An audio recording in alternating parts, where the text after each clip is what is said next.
समनि बेलायाव दा नै जोंहा निउसनिफ्राय फैदों।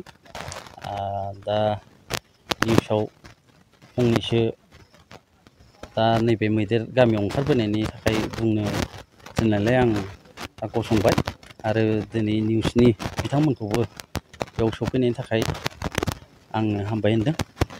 आरो निउसनि दारैनो दा माखासे आङो मेसेज होनो लुबैदों गामिनि मानसिफोरखौ, जेने एसे गावखौनो साग्रिद जाना थाथ'यो। मैदेराथ' गिदिर बुस्थु जाहैबाय, दा गामि सिङाव हाबफैबाय बोरैबा दा एसे जोंना गामिनि रायजो राजाफ्रा थाल लालायलायदो। जोंबो दङ मैदेरजोंनो लोगोसे खाथियावनो, दा बागान एसे फिसा औवा बागान माबा बागान दं गामियाव, दा बेयाव हाबनानै दं आरो। मा जाहोननि थाखाय हाग्रानि मैदेरा गामि ओनसोलाव फैबाय थानाय जादों? दा मा जाहोन होननानै बुंबा, हाग्रायाबो जोंनि हाग्रायाबो एसे खमबो जालांबाय आरो मैदेरफ्राबो एसे बाराखौ नुगासिनो दं आं दासान्दि।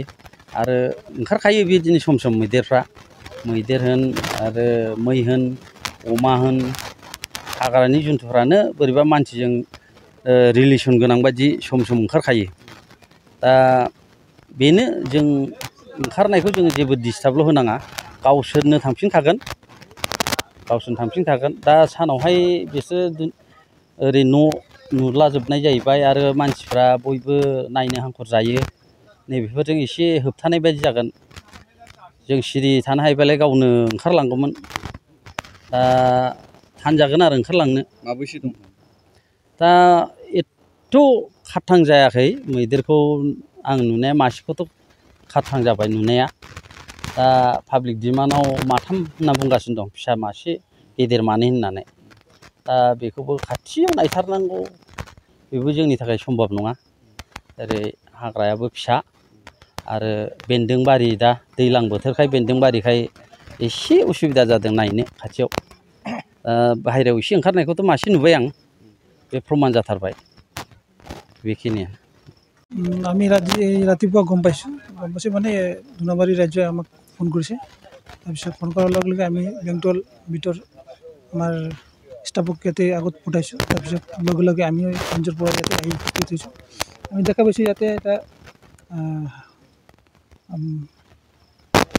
বাচ্চা হাতী আৰু এটা ডাঙৰ হাতী, এতিয়া প্ৰত্যক্ষ দেখা পাইছোঁ আমি ইয়াতে অহাৰ পিছত। তাৰপিছত আমাৰ যিমান ৰাজ্য ৰাজা ইয়াতে ওলাই আহিছে, তেওঁলোকক মই এটাই অনুৰোধ কৰোঁ, হাল্লা নকৰক, শান্তিত থাকক। বনৰীয়া জীৱ জন্তু আবেলি হ'লে নিজে নিজে গুচি যাব। যিমান হাল্লা কৰিব ইমানেই ৰাজ্য ৰাজাক অসুবিধা হ'ব।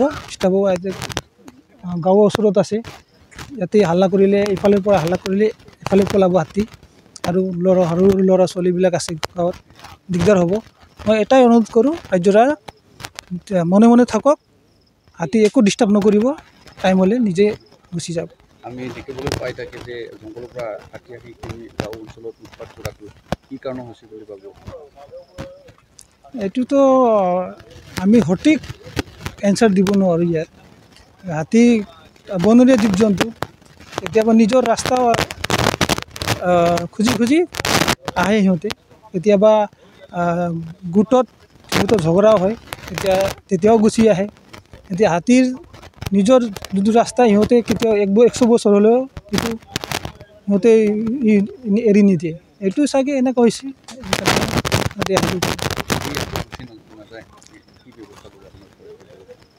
যদি গুচি নাযায় তেনেহ'লেতো আমি কিবা এটা বিহিত ব্যৱস্থা কৰিব লাগিব।